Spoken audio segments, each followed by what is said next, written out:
Au nom du Père et du Fils et du Saint-Esprit. Amen. Mon Seigneur et mon Dieu, je crois de tout mon cœur que tu es ici, que tu me vois, que tu m'entends. Je t'adore à genoux devant toi, je te demande le pardon de mes péchés et ton aide pour faire de mon mieux ce moment de prière. Marie, ma Mère Immaculée, Saint Joseph et mon ange gardien, intercédez pour moi. Quand nous apprenons à lire, nous ne nous contentons pas d'apprendre à prononcer des lettres, à les déchiffrer, à prononcer des syllabes, à associer ces lettres, à prononcer des mots. Nous apprenons, bien sûr, à comprendre le sens de ces mots. Le mot que nous prononçons correspond à une réalité. B-A-N, bananier, par exemple, eh bien, cela correspond à un arbre qui donne des fruits, des bananes. Il nous a fallu apprendre à lire, pas simplement apprendre à prononcer ces mots, mais à en comprendre le sens. Il en est de même pour l'Écriture sainte. Il nous faut apprendre à lire. Pas simplement à lire le texte extérieurement, mais à entrer dans le sens des Saintes Écritures. Et c'est ce que Jésus nous invite à vivre aujourd'hui avec ces deux questions, en forme de reproche peut-être, que Jésus adresse aux pharisiens. N'avez-vous pas lu ce que fit David quand il eut faim, et lui et ceux qui l'accompagnaient? N'avez-vous pas lu dans la loi que le jour du sabbat, les prêtres dans le temple manquent au repos du sabbat sans commettre de faute? N'avez-vous pas lu, dit-il ainsi aux pharisiens, et peut-être à nous-mêmes, avons-nous bien lu? Avons-nous bien lu les Écritures, cet évangile d'aujourd'hui, mais comme tant d'autres textes, avons-nous bien lu? C'est-à-dire, sommes-nous restés sur quelque chose de superficiel, ou sommes-nous allés au cœur, au fond des choses? Un texte de la Bible peut paraître extérieurement pour un texte lointain, un texte écrit il y a 2000 ans pour les plus récents, et puis bien plus pour les plus anciens, selon que l'on lise le Nouveau ou l'Ancien Testament.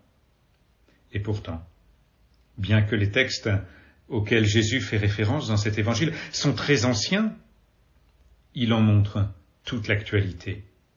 Il montre l'importance de l'Écriture sainte. Et pour nous, bien sûr, nous entendons cette remarque de Jésus tant pour l'Ancien que pour le Nouveau Testament. Ce qui nous amène à nous poser peut-être une question déjà toute simple. Est-ce que je lis l'Écriture sainte? Est-ce que je lis l'Évangile? Avec cette remarque, puisque Jésus pose cette question, n'avez-vous pas lu? Avec cette remarque, est-ce que je lis bien l'Écriture sainte? Est-ce que je lis bien l'Évangile? Bien sûr, et nous pouvons le vivre en ce moment, Seigneur. Nous sommes en train de prendre le temps de méditer ton Évangile.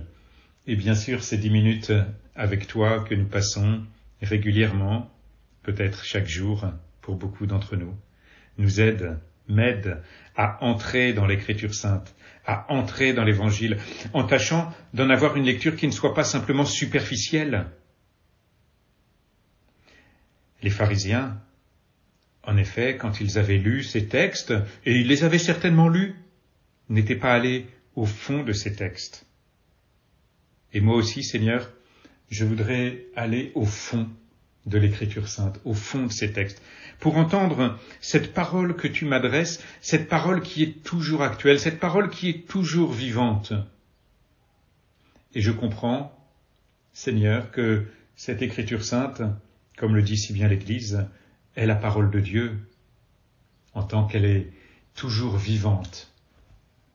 Et que c'est ton Esprit Saint qui nous permet, à partir de l'Écriture sainte, d'entendre ta parole toujours actuelle. Oui, le reproche que tu fais, Seigneur, aux pharisiens, c'est d'avoir une lecture superficielle, de ne pas avoir fait le lien entre le texte qu'ils ont lu et la situation qu'ils sont en train de vivre. Et Jésus, en renvoyant à tel et tel passage, à ces deux passages de l'Écriture sainte, vient faire le lien entre ce que les pharisiens observent et pour lesquels ils font des reproches, et puis le passage de l'Écriture sainte, plus ancien, mais toujours actuel. C'est ce lien entre l'Écriture et la vie, entre la parole de Dieu qui vient justement rejoindre notre vie, qui vient faire le lien avec l'événement présent. L'Évangile vient rejoindre ma vie présente. Et c'est ce que j'essaye de vivre, Seigneur, jour après jour, à travers ces temps de méditation que je peux vivre. C'est ce que je peux essayer de vivre aussi, Seigneur, jour après jour, en prenant soin de lire l'Évangile, petit à petit, pas à pas. Oh, peut-être pas en faisant à chaque fois le lien avec ma propre vie, mais en mémorisant petit à petit des choses. Voilà ce que me dit l'Écriture. Le lien apparaît parfois bien plus tard, comme d'ailleurs dans ce passage d'Évangile, finalement. Ce que fit David quand il eut faim, lui et ceux qui l'accompagnaient, prend toute sa lumière quand les apôtres viennent prendre ses épis, les arracher et les manger. Finalement, c'est des siècles plus tard que cette parole prend toute sa lumière. Et parfois, Seigneur, lorsque je lis tel ou tel passage de l'Évangile, mais que je le conserve dans mon cœur, comme la Vierge Marie. Marie conservait tous ces événements dans son cœur, nous dit l'Évangile. C'est parfois bien plus tard que tous ces événements prennent toute leur lumière. C'est au pied de la croix que beaucoup d'événements que Marie a gardés dans son cœur, tout d'un coup, prennent tout leur sens. Eh bien, il en est de même dans ma vie. Je me nourris de l'Évangile, je me nourris de l'Écriture sainte régulièrement pour qu'un jour, en restant toujours disponible à ce que l'Esprit Saint peut faire en moi à partir de tout cela, pour qu'un jour, tout cela prenne toute sa lumière, prenne tout son sens. Dans cet Évangile, nous voyons qu'il est question de manger les épis. Ils arrachent les épis de blé, ils les mangent. Comment ne pas penser, Seigneur, à cette belle parabole où tu te présentes toi-même comme le semeur. Voici que le semeur est sorti pour semer. Il sème, tu sèmes.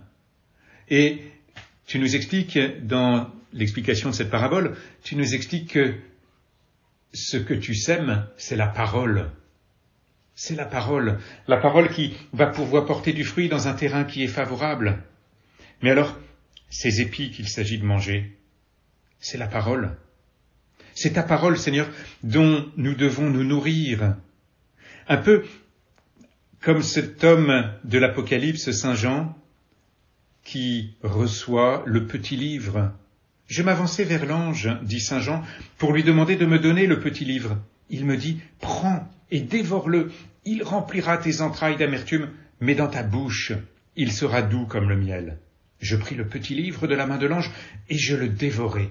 Dans ma bouche, il était doux comme le miel, mais quand je l'eus mangé, il remplit mes entrailles d'amertume. Ce contact régulier avec l'Écriture sainte, nous nourrir de l'Écriture, nous nourrir de la parole, nous amène à voir cette douceur, Seigneur, de ta parole, qui nous parle de ton amour, de ta présence. Et puis, peut-être, au fond de nos entrailles, quelquefois, cette amertume, parce que ta parole, Seigneur, nous amène à la conversion. Elle nous amène à aller plus loin. Elle nous amène peut-être à arracher telle ou telle chose de notre vie. C'est bien de ta parole, Seigneur, dont il nous faut nous nourrir régulièrement. N'avez-vous pas lu? N'avez-vous pas lu? Ne vous êtes-vous pas nourris de ma parole? Oui, Seigneur, je veux me nourrir de ta parole, m'en nourrir tous les jours pour qu'elle puisse porter du fruit en moi, ta parole, qui est toujours vivante, toujours actuelle. Je te remercie, mon Dieu, des bonnes résolutions, des beaux désirs et des lumières que tu as semées dans mon cœur pendant ce moment de prière, je te demande de m'aider à les faire fructifier.